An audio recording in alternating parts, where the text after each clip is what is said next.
सूर्य से प्राप्त अक्षय पात्र, यह ऐसा पात्र था जिसने युधिष्ठिर को 12 वर्ष तक वन में आए हुए अतिथियों का सत्कार करने का, उन्हें भोजन खिलाने का अवसर दिया और जो भी उनकी इच्छा होती थी वो प्राप्त होता था। तो देखिए लिखा है कि जब युधिष्ठिर जुए से हारने के बाद वन को जाने लगे, आप जानते हैं कि 2 तरह का उनका वनवास था, ज्ञातवास और 1 वर्ष का अज्ञातवास। तो 12 वर्ष तक ज्ञातवास में उनको रहना था। तो उस समय उनके पास ब्राह्मण लोग आते थे। यही दिया है कि जब वो चलने लगे हैं तो उनके साथ ब्राह्मण लोग आए हैं और उनके सामने समस्या ये थी कि अब राज्य छूट गया था, तो अब उन ब्राह्मणों का भरण पोषण वो कैसे करते। तो बहुत ही दुखी थे। तो उन्होंने अपने पुरोहित से धौम्य से कहा कि हम बहुत असमंजस में हैं, हमको दान की शक्ति है नहीं क्योंकि हमारे पास राज्य नहीं है, और ये ब्राह्मण जो चल रहे हैं हमारे साथ इनको हम लौटा भी नहीं सकते। तो आप हमको ये बताइए कि किस तरह से हम इस आपत्ति से पार करेंगे, इस आपत्ति को पार करेंगे। तो आप जानते हैं पुरोहित जो हैं वो धौम्य ऋषि थे। उन्होंने कहा कि देखो ये सूर्य का अष्टोत्तर शत नाम है, 108 नाम, इसको मैं तुम्हें बताता हूँ और इसी के द्वारा भगवान सूर्य की उपासना करो। तो इसलिए इससे जो है तुमको तुम्हारी समस्या का समाधान मिलेगा। और ये नाम जो हम बोल रहे हैं वो स्वयंभू भगवान ब्रह्मा ने बतलाया था। तो इसलिए फल भी उसके बहुत से हैं। तो उस नामाष्ट शतक माने 108 शतोत्तर अष्ट नामों का माने अष्टोत्तर शत नाम का उपदेश उन्होंने किया। और युधिष्ठिर जो हैं वो आहार छोड़ के जितेंद्रिय होकर और गंगा के जल का से आचमन करके प्राणायाम करते हुए स्थिर हो गए और फिर उन्होंने स्तोत्र का आरंभ किया। तो वो स्तोत्र को उन्होंने पढ़ा और पढ़ते हुए जब उससे भगवान सूर्य को प्रसन्नता हुई तो उस भगवान सूर्य जो हैं वो सामने प्रत्यक्ष रूप में अपने को उन्होंने दिखलाया। लिखा है कि एवं स्तुतो महाराज भास्करो लोक भावना। भास्कर जो है लोक भावन है, लोकों की उत्पत्ति करने वाले हैं और उनकी वृद्धि आदि भी उनके द्वारा होती है। तो उन्होंने, और वो दिवाकर हैं, दिन भी उनके कारण होता है।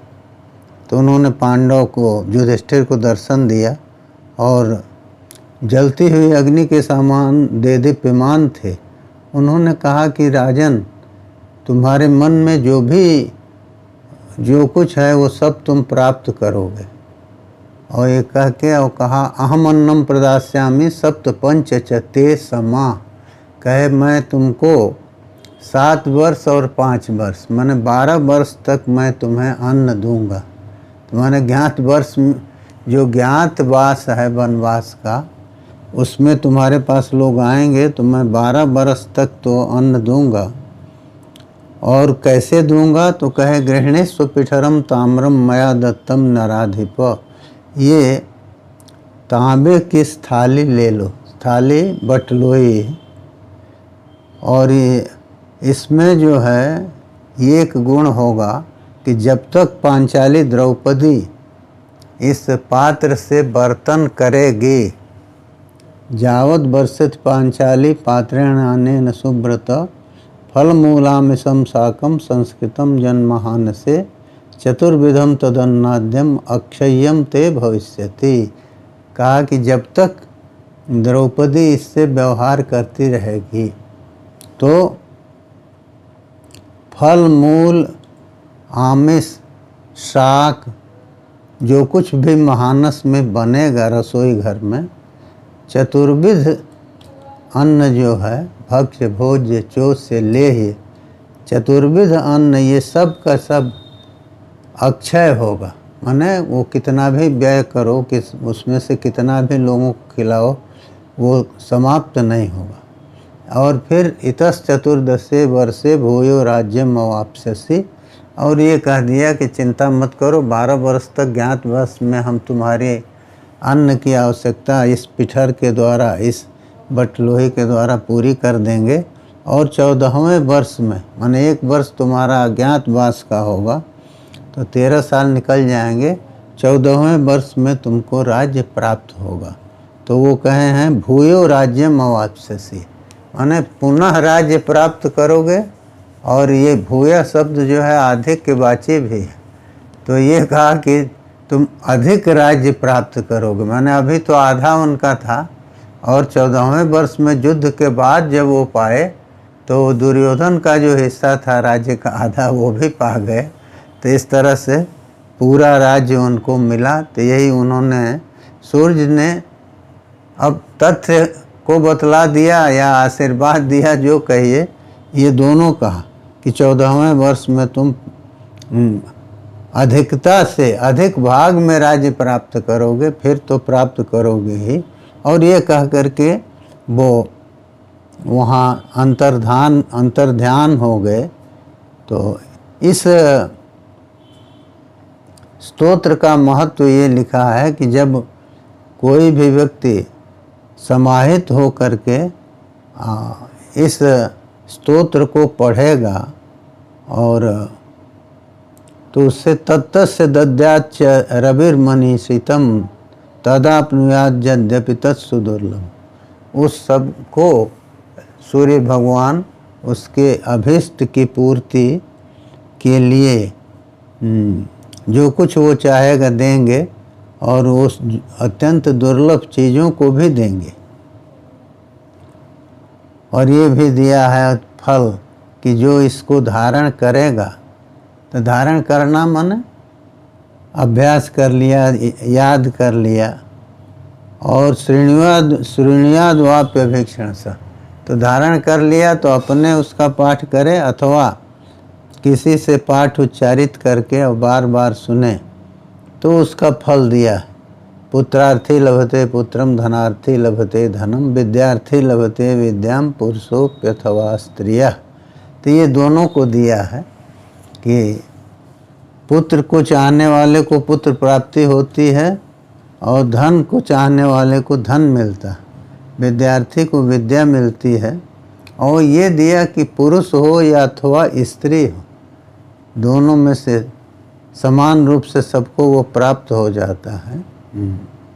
यदि दोनों समय, माने प्रातः काल और संध्या के समय, पुरुष या स्त्री दोनों में ही कोई इसका पाठ करता है, तो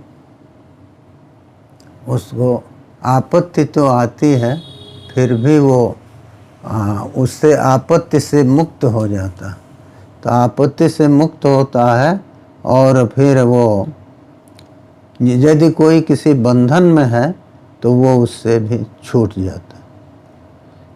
अब इस स्तोत्र का इतिहास उन्होंने बताया कि इसको ब्रह्मा जी ने पहले इंद्र को दिया था, और इंद्र ने नारद जी को दिया, शक्र से नारद जी को प्राप्त हुआ, और नारद जी ने धौम्य ऋषि को दिया, और धौम्य जो युधिष्ठिर के पुरोहित थे उनसे युधिष्ठिर ने प्राप्त किया, और युधिष्ठिर को तो प्रत्यक्ष रूप में दिया। आप जानते ही हैं कि उसका फल मिला। जब तक द्रौपदी उससे बर्तन करती थी, बर्तन करने का मतलब क्या है कि उस पात्र को व्यवहार में ला रही है। पात्र को, रसोई घर में रखा हुआ पात्र उसको व्यवहार में लाएगी, माने उसमें कुछ पकाएगी, रखी रहेगी।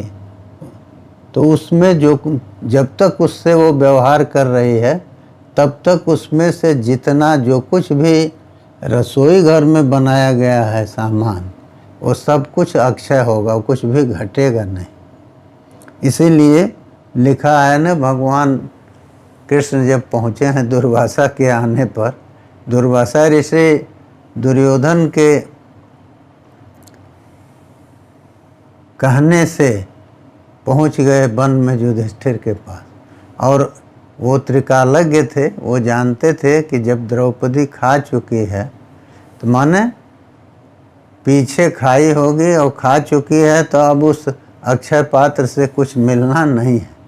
तो ऐसी स्थिति में पहुंच के उन्होंने और युधिष्ठिर को धर्म संकट में डाल दिया। उनको जो है आतिथ्य सत्कार करना था, और वो पहुंच के चले गए स्नान आदि के लिए, शिष्यों के सहित गए हुए थे।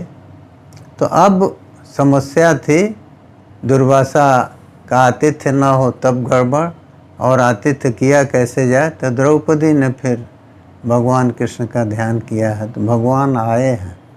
तो वो पहुंचते ही कहते हैं कि हमको कुछ खिलाओ। तो अब वो खिलाए कहाँ से, कुछ तो था नहीं। तो उन्होंने कहा कि अच्छा उसमें देखो तुम्हारा जो पात्र है। तो भागवत में लिखा है ना, साकान्न शिष्ट मुपभुज्य जतस्त्रिलोकीम तृप्ताम अमंस्त सलिले विनिमज्य संघ।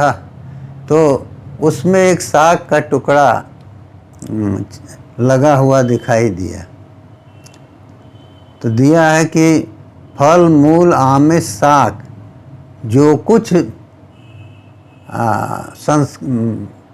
महानस में, रसोई घर में पकता रहेगा, पकेगा, वो सब तब तक अक्षय होके मिलता रहेगा जब तक द्रौपदी जो है उससे बर्तन करती रहेगी।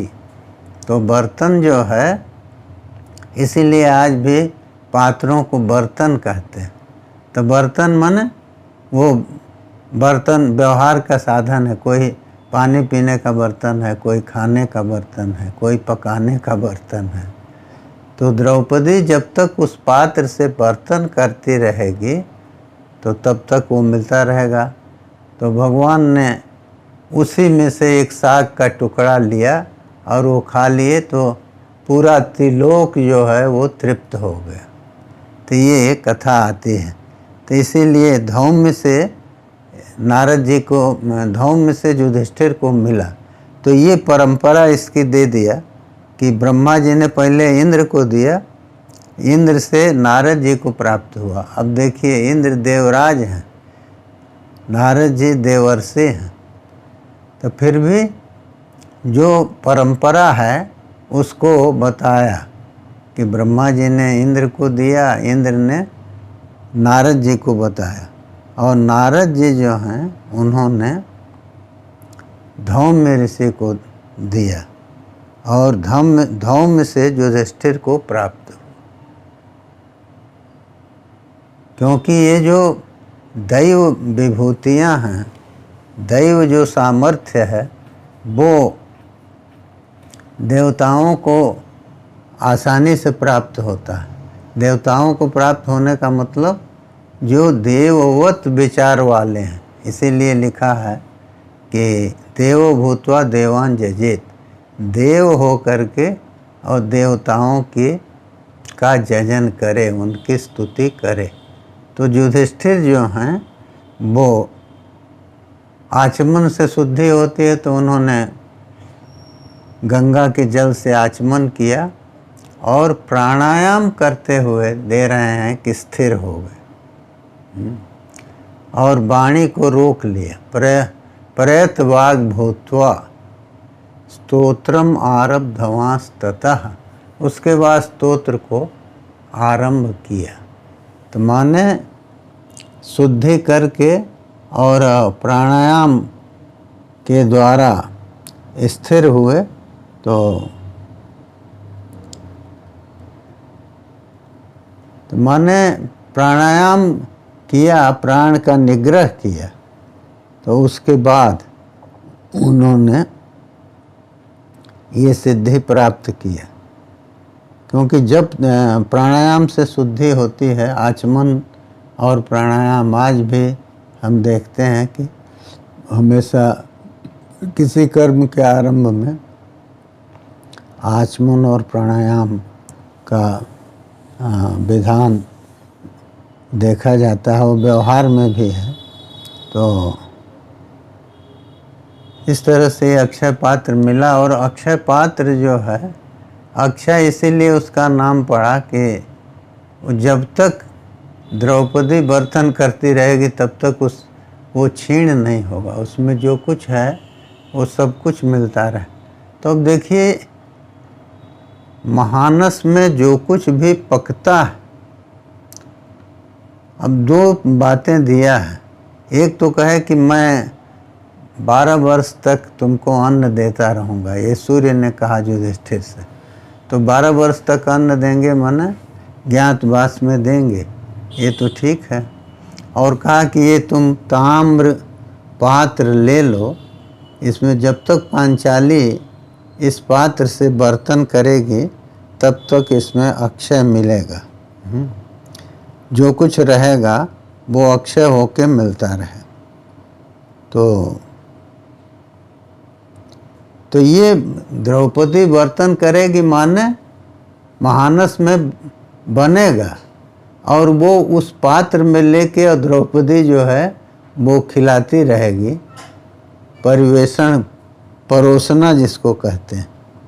तो उससे जो है तब तक इस पात्र से जो किसी भी प्रकार की अन्न की कमी नहीं होगी, वो सब कुछ मिलता रहेगा। तो इसीलिए दिया कि जावत वर्षति पांचाली। तो बर्तन करना वो दिए कि माने वो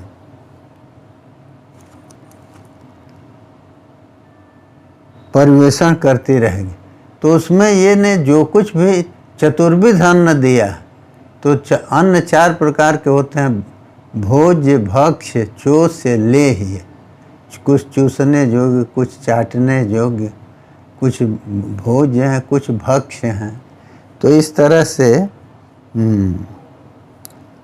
सब कुछ जो है, माने जो भी महानस में बनना है, और चाहे अन्न हो और चावल हो, रोटी हो, जो कुछ भी होगा वो सब कुछ अक्षय हो जाएगा, वो समाप्त नहीं होगा।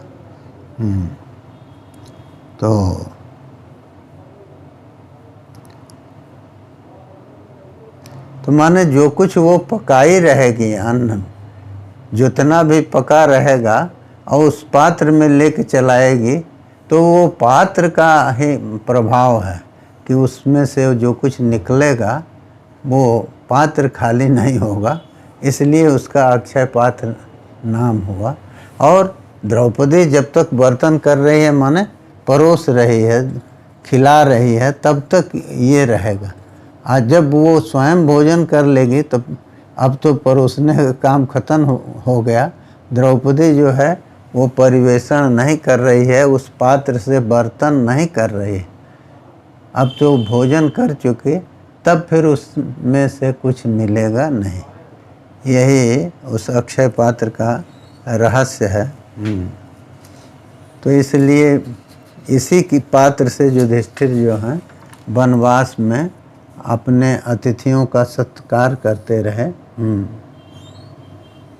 और वो सबको खिलाने के बाद युधिष्ठिर खाते थे, क्योंकि लिखा है ना कि ये धन्य जे बिघसासी न, गृहस्थ जो बिघसासी हैं वो धन्य है। तो बिघस किसको कहते हैं? तो सबके खाने के बाद और ब्राह्मण आदि अतिथि जो आए उनको खिला लिया, फिर यहाँ तक कि छोटे भाइयों को भी खिला लिया।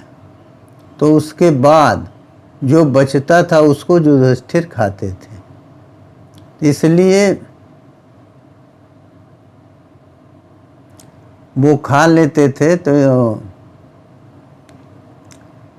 द्रौपदी उसके बाद खाते थे, क्योंकि द्रौपदी के खाने के बाद वहाँ से अन्न की प्राप्ति संभव नहीं थी। तो इस तरह से उन्होंने वनवास का समय बिताया और 1 साल अज्ञातवास में रहे। तो वो विराट के यहाँ बीता और उसके बाद फिर 14वें वर्ष में तो युद्ध हुआ और उसके बाद उनको राज्य की प्राप्ति हुई। बस यही विराम लेंगे।